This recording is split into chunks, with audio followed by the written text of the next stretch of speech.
Yes, an amazing Wednesday morning to you listeners out there. The program you're on to is In the Papers, coming to you from my Power 102.7 FM. It is a program where we preview and review newspaper headlines and news making rounds in the papers for your listening pleasure. I am Inioluwa Adekoya, and this morning I've got with me the old newspaper, the Daily Post newspaper, the Nation's newspaper, and the Punch newspaper.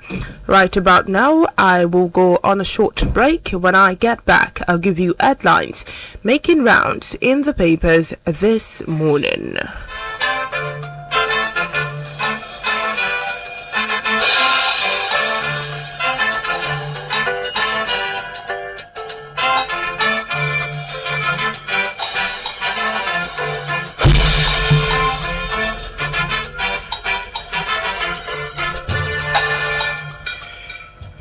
Welcome back. Like I said earlier, the program is in the papers on iPower 102.7 FM. The program is going to be divided into two sessions. The first is where we read out news and headlines making round in the papers for your listening pleasure. And the second segment is where we have our in-house political analyst throw one or two cents into conversations making round in the papers this morning. You can also call in on the second segment of the program for comments and contributions about the news read out to you. Yes, beginning on the top of the list of our headlines this morning from the Open newspaper, Ondo unveils measures to strengthen healthcare delivery.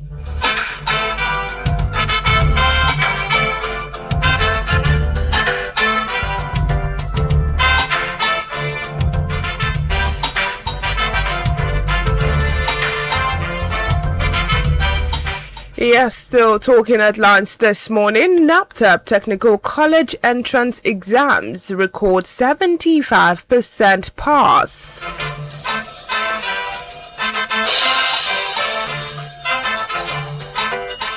Yeah, still on the old newspaper, and IMC enrollment, it's 136 million as identity overhaul begins.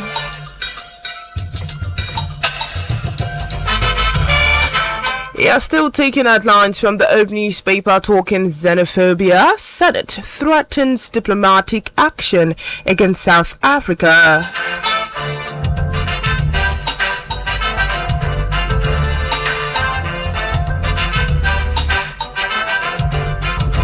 Yeah, still taking headlines from the old newspaper. Tinubu orders ICPC to probe fake presidential council within 30 days.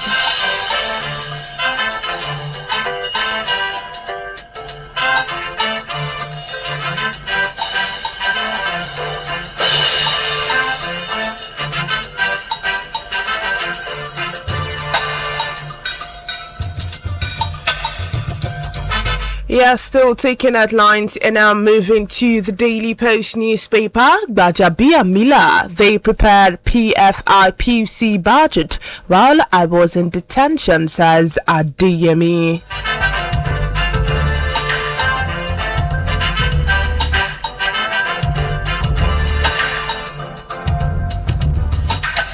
Yeah, still on the Daily Post newspaper, security analyst Bashir Kofi detained after alleging Katsina government-sponsored bandits for Hajj.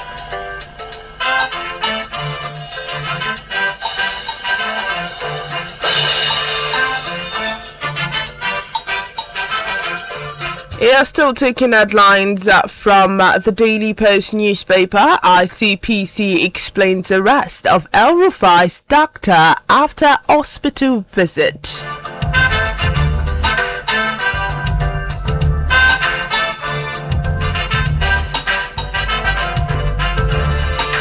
And now moving to the Punch newspaper, Dangote breaks ground on $17 billion Kenyan refinery.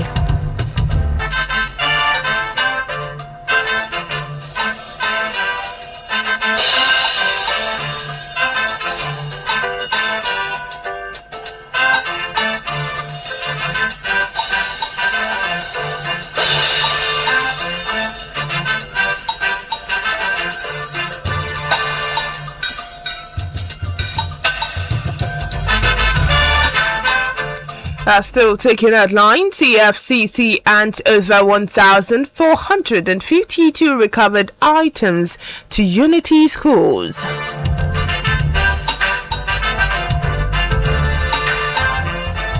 Still taking headlines, Tinubu fixing economy will win 2027 election, says Kalu.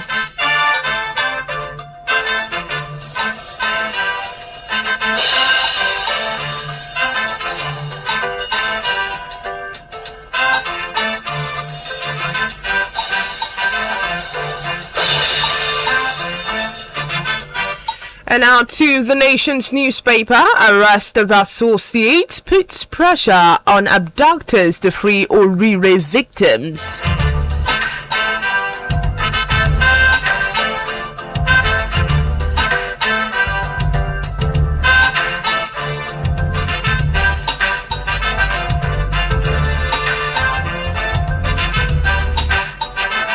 Finally, on the nation's newspaper, Tinubu orders comprehensive probe on fake federal agency.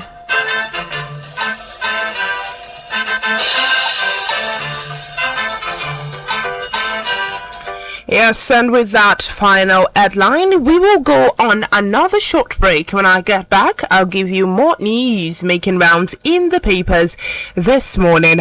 If you're just joining, the program is In the Papers on iPower 102.7 FM. We will be right back.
Glad you're still there. Like I said earlier, the program you're on to is In the Papers on iPower 102.7 FM. Beginning on the top of the list of our news this morning from the Old newspaper, Ondo unveils measures to strengthen healthcare delivery.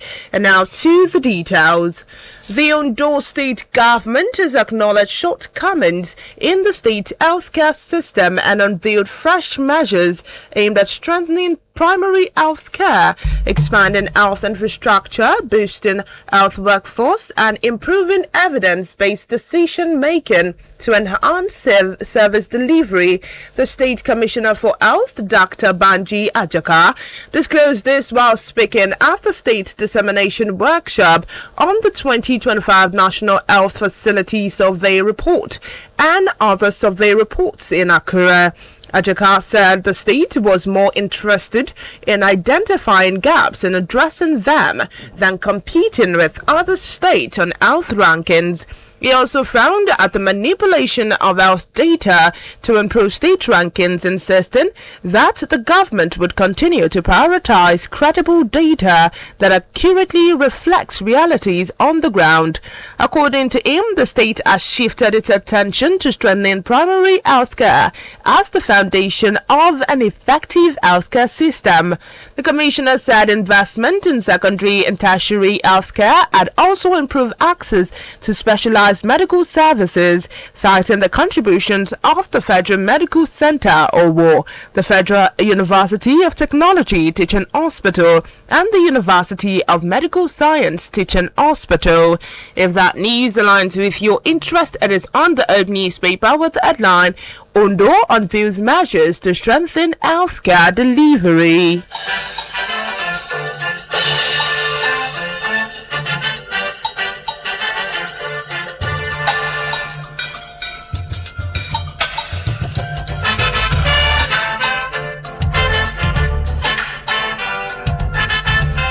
Yes, so on the Old newspaper, now talking xenophobia, Senate threatens diplomatic action against South Africa. And now to the details. The Senate have warned that Nigeria could review its diplomatic relations with South Africa if renewed xenophobic attacks against Nigerians continue, as lawmakers condemn the reported targeting of Nigerian citizens and businesses. The resolution followed a motion sponsored by Senator Asuko Ekpeyong, who drew the attention of the Red Chamber to the June 30th, 2026 ultimatum allegedly issued to Nigerians residing in South Africa, describing it as a grave threat to their safety and livelihoods. The development comes amid renewed concerns over recurrent xenophobic attacks in South Africa, which have over the years claimed the lives of several Nigerians, destroyed businesses, and repeatedly strained diplomatic relations between both countries. During plenary, Senator called on the federal government to secure firm guarantees for South African authorities for the protection of Nigerians, while urging decisive diplomatic engagement to prevent a recurrence. Speaking during the debate, Senator Saliu Mustafa, Kwara Central, urged federal government to adopt a tougher position. However, the Senate opted for a more cautious approach after former Senate leader Senator Yahaya Abdullahi warned that the attacks could be part of a wider political agenda aimed at destabilizing the South African government. Recalling his involvement with Nigerian National Committee Against Apartheid and support for liberation movement, including the African National Congress SWAPO and Frelimo, Abdullahi urged that the situation should not be viewed in isolation. The lawmaker also lamented the poor funding of Nigerian foreign missions, saying it had weakened the country's ability to adequately protect Nigerians abroad. If that news aligns with your interest, it is on the Old newspaper with the headline, Xenophobia, Senate threatening diplomatic actions against South Africa.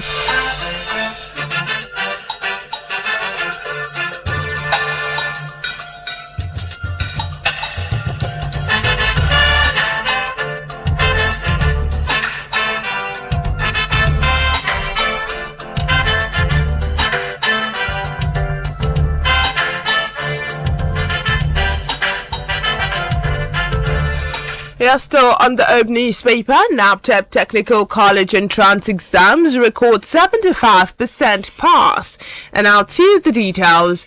The National Business and Technical Examination Board, NAPTEP, has released the 2026 National Common Entrance Examination results, with 75% of candidates scoring 50% and above. The Registrar and Chief Executive Officer of NAPTEP, Dr. Aminu Muhammad, said this while announcing the result of the examination conducted nationwide on the 13th of June. Muhammad said enrollment dropped significantly, with 15,290 candidates registering for the examination compared to 29,260 candidates recorded in 2025. According to him, the figure represented a decline of 13,970 candidates, equivalent to 47.74% of the previous year enrollment. He said 13,848 candidates, representing 90.57% of those registered, sat for the examination, while 1,442 candidates, representing 9.43%, were absent. He said the exercise was conducted peacefully and in compliance with board quality assurance guidelines and ensure transparency and credibility. According to him, candidates enrolled in 28 trade groups into 5 clusters comprising mechanical, electrical, construction, creative and culinary, and agricultural technology. Mohammed said electrical installations and maintenance practice recorded the highest enrollment, with 3,870 candidates, followed by computer hardware and GSM repairs maintainers with 2,857 candidates.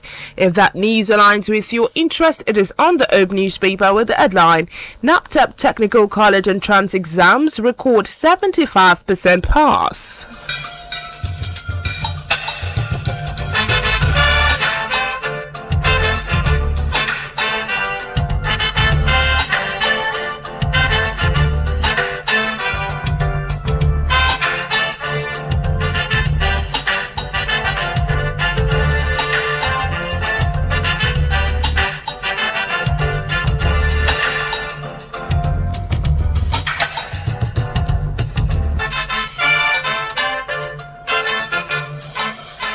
Yes, still on the Oak newspaper, Tinubu orders ICPC to probe fake presidential council within 30 days. And now to the details.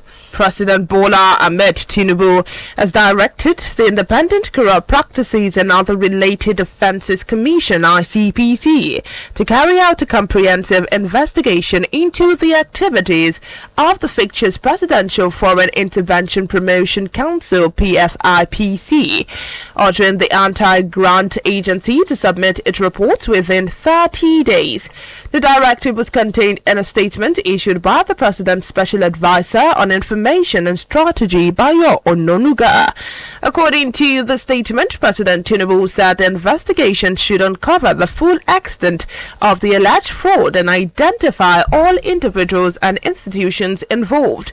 The latest directive marks a significant escalation in the federal government response to the alleged fraud involving one Adeyemi Matthew, who allegedly posed as Director General of a non-existent council while claiming to be presidential appointee. The presidency had in recent days disclosed that Matthew allegedly forged the signature of President Chief of Staff Honorable Femi Gbajabiamila and used counterfeit State House letterhead and other official documents to create an impression that the council was an authentic federal government institution. It also emerged that office of the Secretary to the Government of the Federation at as so far back as October 2025 formally disowned the PFIPC, describing it as an unrecognized body with no legal basis. Our presidential officials also called for an investigation into possible collaborators within government who may have facilitated the scheme. If that news aligns with your interest, it is on the Oak newspaper with the headline: Tinubu orders ICPC to probe fake presidential council within 30 days.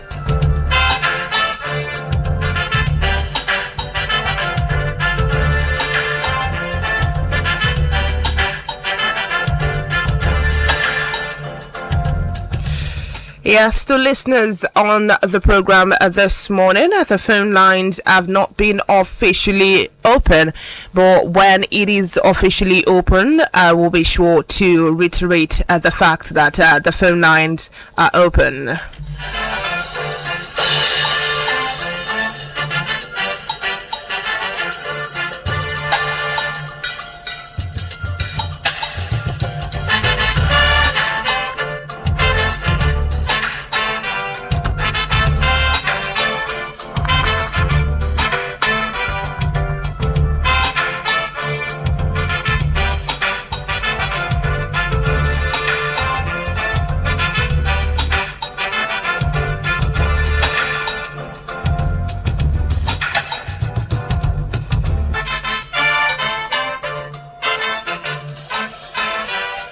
Yes, still on the Oak newspaper, and IMC enrollment, it's 136 million as identity overall begins.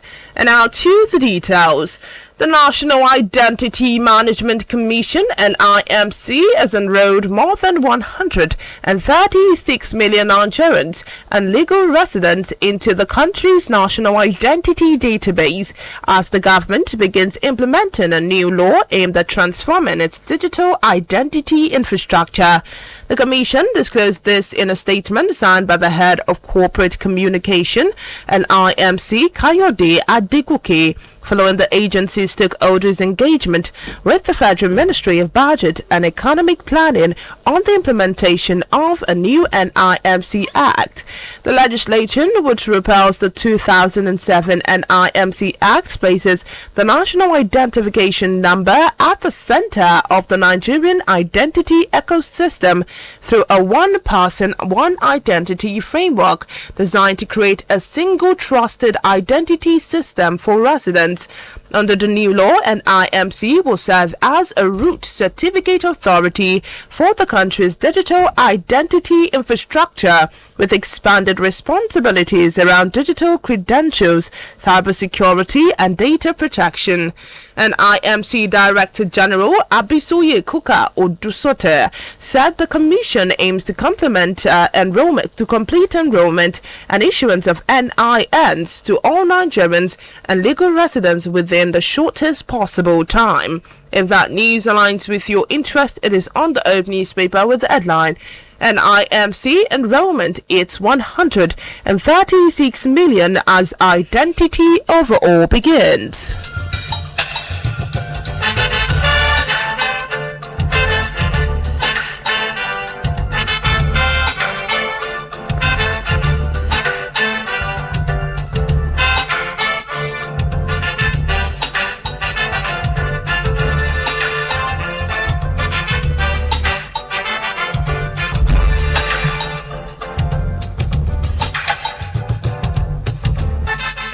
Yes, so now moving to the Daily Post newspaper, Bajabia Mila, they prepared PFIPC budget while I was in detention, says Adeyemi.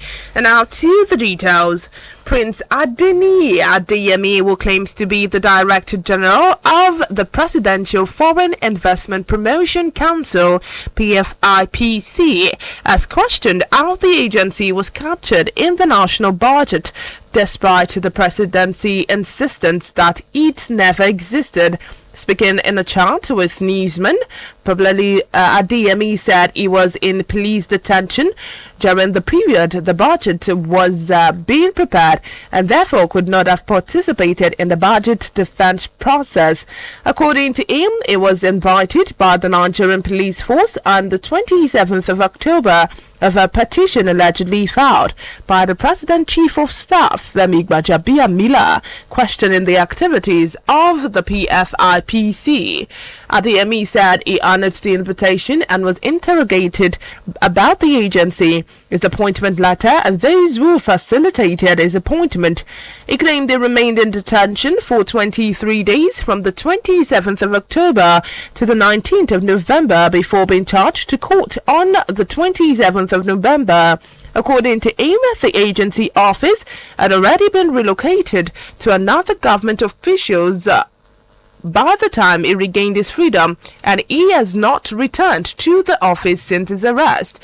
Adeyemi said the circumstances surrounding the inclusion of PFIPC in national budget remains puzzling, insisting that neither he nor anyone else defended the agency's budget before the National Assembly. He further questioned how lawmakers and other relevant authorities failed to detect what the presidency now describes as a non-existent agency before the budget was passed and signed into law. On the claims that by Gbajabiamila that the agency never existed, Adeyemi said he was not in a position to accuse the Chief of Staff of lying, but maintained that an independent investigation was necessary to establish the facts. He further reiterated his earlier appeal to President Bola Tinubu to constitute an investigative panel to determine how the agency emerged and who was responsible. Adeyemi also pledged to submit all documents in his possession to the police or the Department of State Service to assist investigators in verifying the authenticity and uncovering the truth. If that news aligns with your interest, it is on the Daily Post newspaper with the headline, Gbajabiamila, they prepared PFIPC budget while I was in detention, says Adeyemi.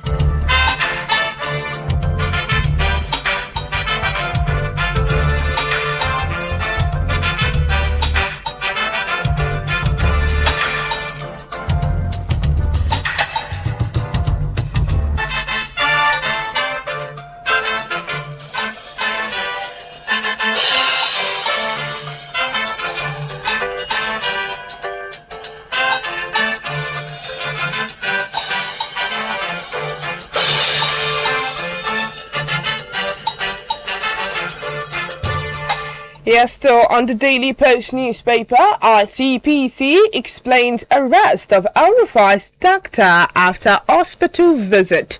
And now to the details. The Independent Corrupt Practices and Other Related Offences Commission (ICPC) has confirmed the arrest of Professor Bello Abubakar, the personal physician of former Kaduna State Governor Nasir El-Rufai, of allegations that he made false statement following the ex-governor's court-approved hospital visit. In a statement issued by the Commission spokesperson, Oko Ode, the ACPC said El-Rufai was taken to the private wing of the National Hospital, Abuja, on July 7th for medical consultation and security arrangement approved by the court. The anti-graft agency said its medical and security personnel conducted themselves professionally and respected the former governor's privacy by remaining outside the consultation room while he was being examined by the oncologist. However, the commission alleged that the hospital visit was used for activities outside the medical purpose approved by the court. According to the ICPC, a Facebook post by Kaduna State African Democratic Congress ADC governorship candidate Isa Ashiru Kudan showed photographs of himself, Professor Abubakar, and 3 other meeting with El-Rufai during the period he was expected to be receiving medical treatment. The images and post by Isa Kudan indicated that the arranged medical visit was utilized for activities outside the scope contemplated by the court and the ICPC. This is a clear violation of the court order. The ICPC added that the professional courtesies extended to the former governor had been repeatedly abused.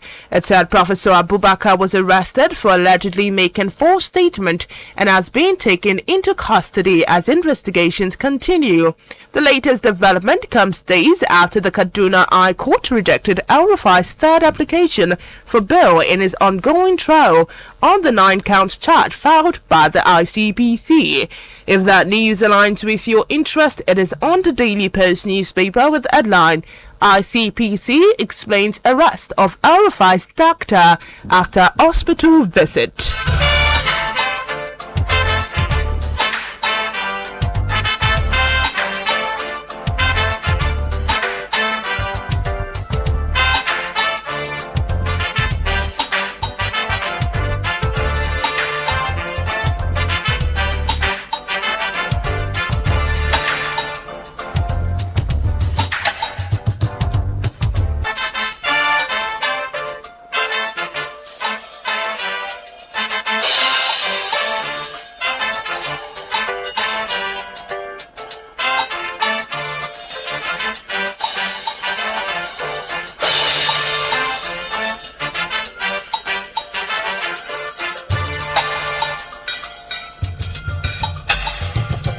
Yes, still taking news from the Daily Post newspaper. Arise, O compatriots. Tinubu ministers recite revoked national anthem at FEC meeting. And now to the details. President Bola Tinubu and members of his cabinet were at reciting the old Nigerian national anthem during the Federal Executive Council FEC meeting, despite the federal government's reintroduction of the former anthem in 2024 May. The development was observed in a video from the FEC meeting circulating on various social media platforms. The video showed President Tinubu and ministers reciting Arise, O Compatriots, the anthem that was officially replaced on the 29th of May 2024 when the president signed the National Anthem Bill 2024 into law, restoring Nigeria We Owe Thee as the Nigerian official national anthem. The change to Nigeria We Owe Thee followed the signing of the National Anthem Act 2024, which replaced the anthem adopted in 1978 with the country's former national anthem first used at independence in 1960.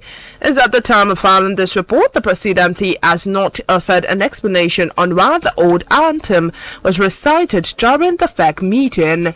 If that news aligns with your interest, it is on the Daily Post newspaper with the headline Arise, O compatriot, Tinubu ministers recite revoked national anthem at FEC meeting.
Yes, the program is in the papers on iPower 102.7 FM. At the time as comma for callers to call in and react to any of the headlines or news that piques your interest, any of the news that you're interested in. The number to call is 0816 552 4699. 0816 552 4699. Right now, we would go on a short break. When I get back, we will take calls.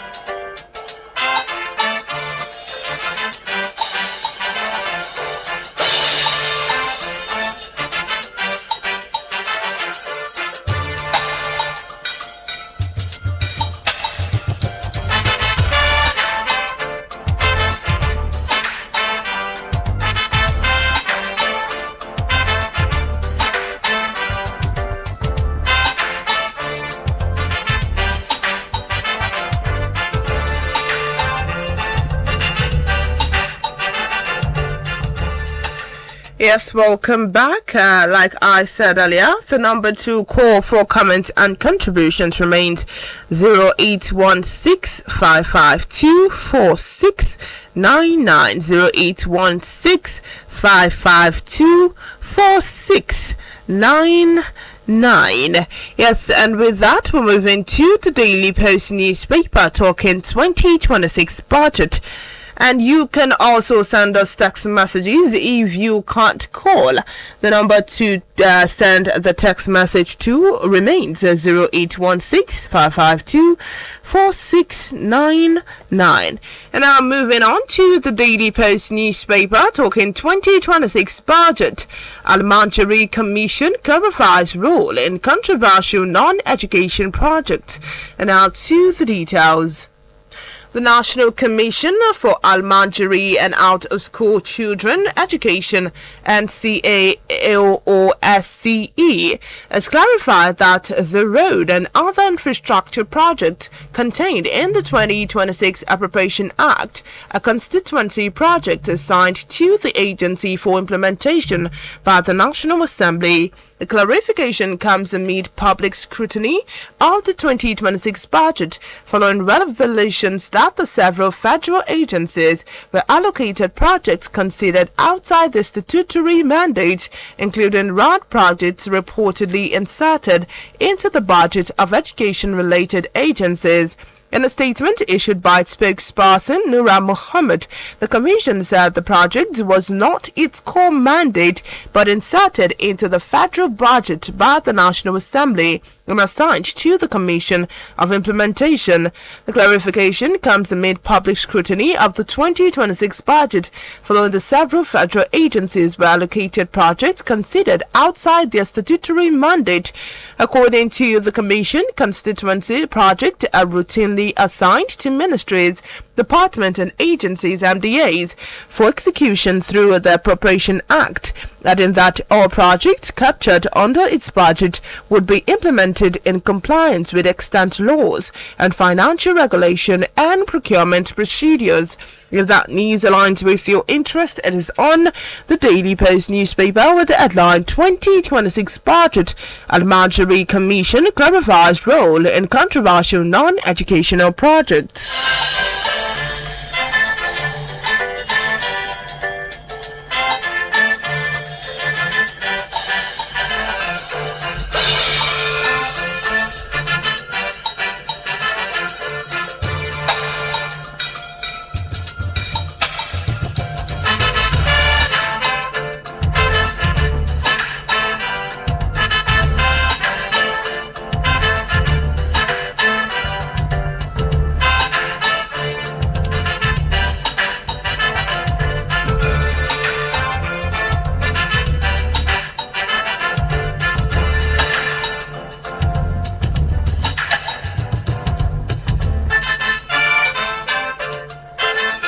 Yes, so now quickly I take a flight to the Punch newspaper. US-based Nigerian gifts STEM Olympiad gold medalist 1 million naira.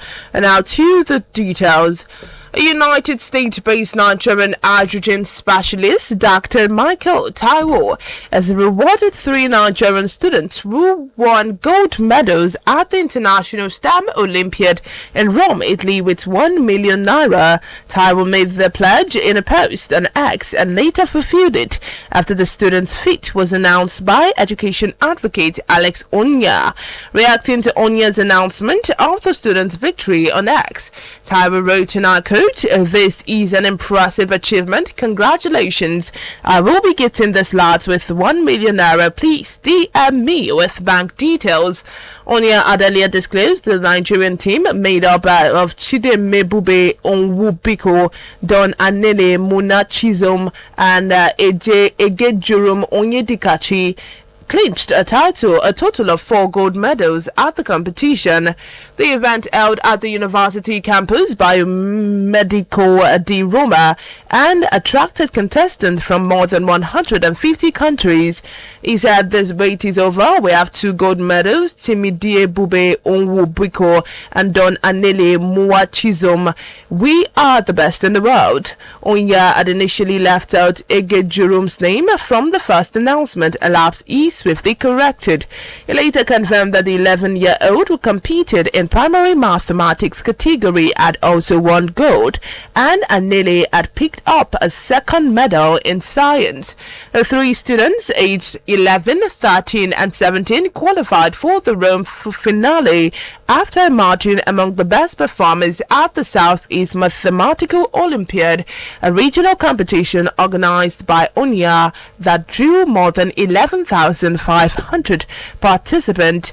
If that news aligns with your interest, it is on the Punch newspaper with the headline, US-based Nigerians gift STEM Olympiad gold medalist 1 million naira.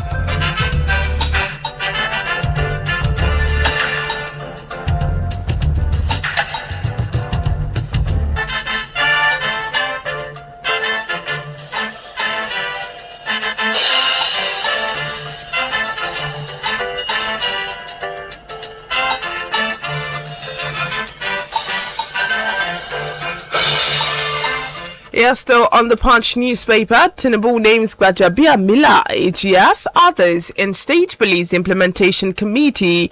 And now to the details. President Bola Tinubu has inaugurated the Presidential Working Group on National Policing Bill to prepare the legal framework for implementing state police across the country. Tinubu, represented by Chief of Staff Mr. Femi Gbajabiamila, inaugurated the panel at the Presidential Villa, Abuja. The inauguration followed the Senate passage of the Constitutional Alteration State Police Bill 2026, proposing a dual policing structure comprising the Federal Police Service and 36 state police services.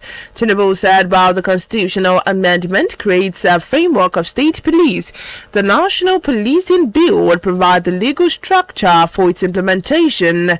He said the proposed legislation would address policing standards, state readiness, federal-state coordination, accountability, human rights safeguard, and personal transition. The president further reiterated that the committee will produce an implementation-ready draft bill immediately after the constitutional amendment process. If that news aligns with your interest, it is on the Punch newspaper with the headline, Tinubu names Gbajabiamila AGF, others in State Police Implementation Committee.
Yes, so now moving to the nation's newspaper. Arrest of associate put pressure on abductors to free Orire victims.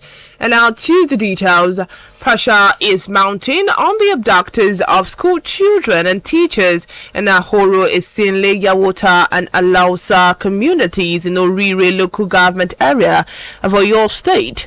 A major breakthrough in the efforts to get the abducted pupils and teachers out of the abductors' den is the identification and tracing of the kidnappers' associates through solid intelligence gathering of security agencies.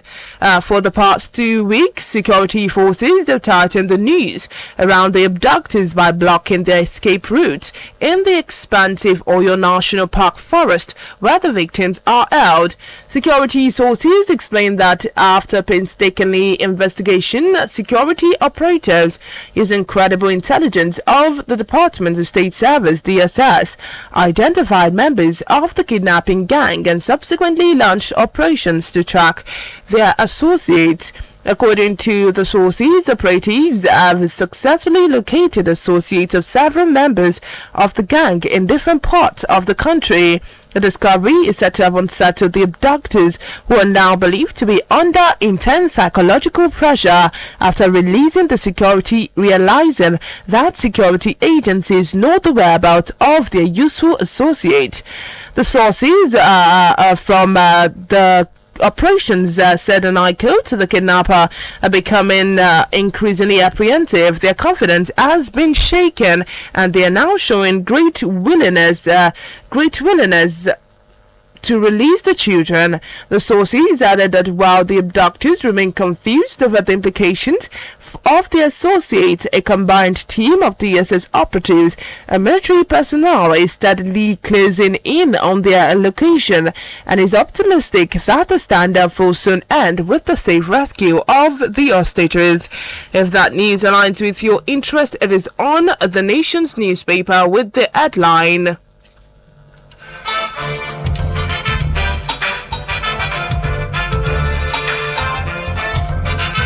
It is on the nation's newspaper with the headline, Arrest of Associates puts pressure on abductors to free Orire victims.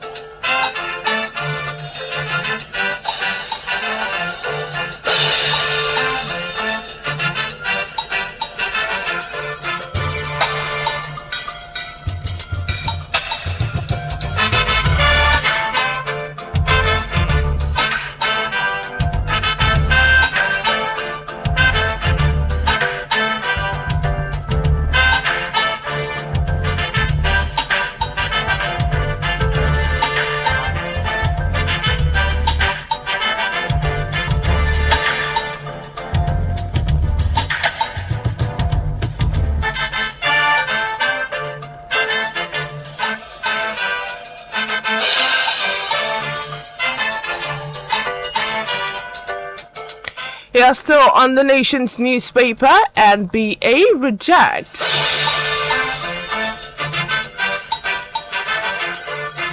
Still on the nation's newspaper, NBA rejects AGF alleged directive to suspend elections. And now to the details. The Nigerian Bar Association has dismissed an unconstitutional and legally unattainable unalleged directive attributed to the Attorney General of the Federation, AGF Lateef Fagbemi SAN, seeking to postpone the 2026 NBA National Officers election. It insisted that only its National Executive Council has the authority to alter the election timetable. In a statement by the NBA President, Mazi Afam Ozigwe SAN, the association said its attention had been drawn to a purported subcommittee report and alleged comments about the AGF directing the disbandment of the Electoral Committee of the NBA, postponement of the election, replacement of the association election service provider, establishment of a caretaker committee, incorporation of the National Identification Number (NIN) into the electoral process, and a review of the NBA Constitution to abolish universal suffrage.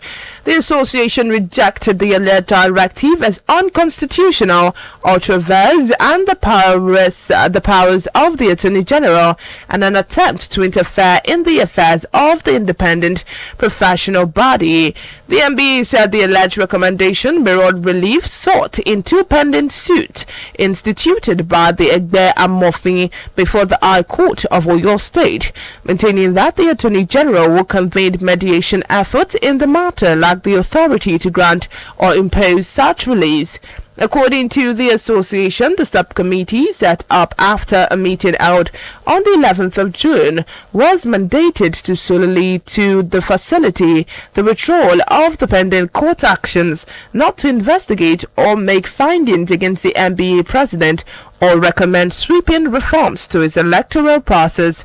If that news aligns with your interest, it is on the Nation's newspaper with the headline, NBA rejects AGF alleged directive to suspend election.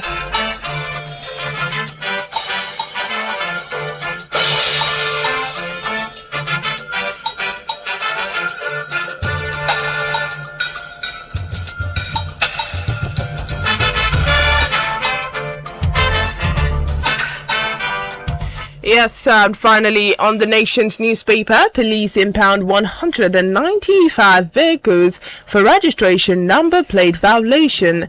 And now to the details. The police command in Enugu State has impounded no fewer than 195 vehicles for registration and number plates violation. This is contained in a statement by the command spokesperson, SP Daniel Ndukwe. Ndukwe said the Gas State Commissioner of Police, Mr. Maman Giwa, personally led the enforcement. Giwa, speaking during the exercise, said the operation marked the professional enforcement of the nationwide ban on unregistered vehicles and vehicles with covered, the face obscured, and properly affixed unauthorized and missing number plates across the state. According to him, the operation resulted in the impounding of 195 vehicles for violating the provisions of the National Road Traffic Regulations and other extant laws. He added that the affected vehicle owners would be charged to court and prosecuted accordingly. If that news aligns with your interest, it is on the Nation's newspaper with the headline,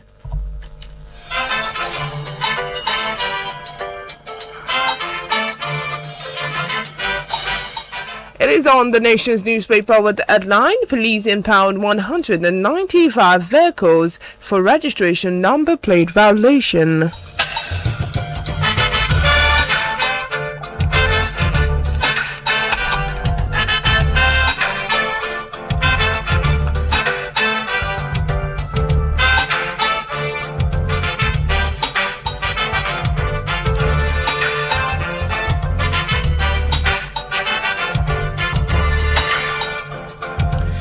Yes, the program you're still on to is in the papers on iPower 102.7 FM. Our time is fast spent on the program this morning. We will go on a short break. When I get back, I'll call it a wrap on today's edition of the program.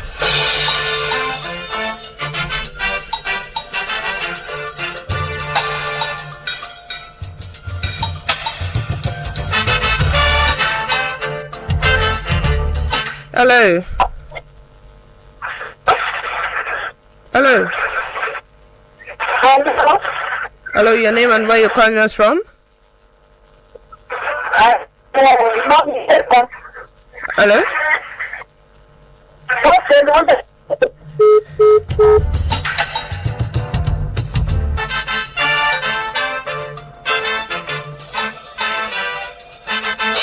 Yes, our time is fast spent on the program, but you can still call in to make one or two contributions to any of the news that piques your interest. The number to call is 0816 552 4699. 0816 552 4699.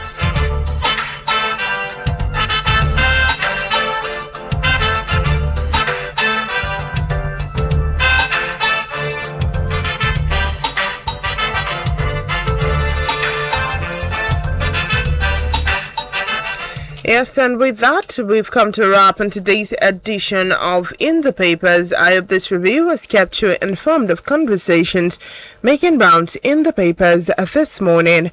Until next time, I remain Inioluwa Adekoya. Stay tuned to iPower 102.7 FM for endless list of entertaining and informative programs.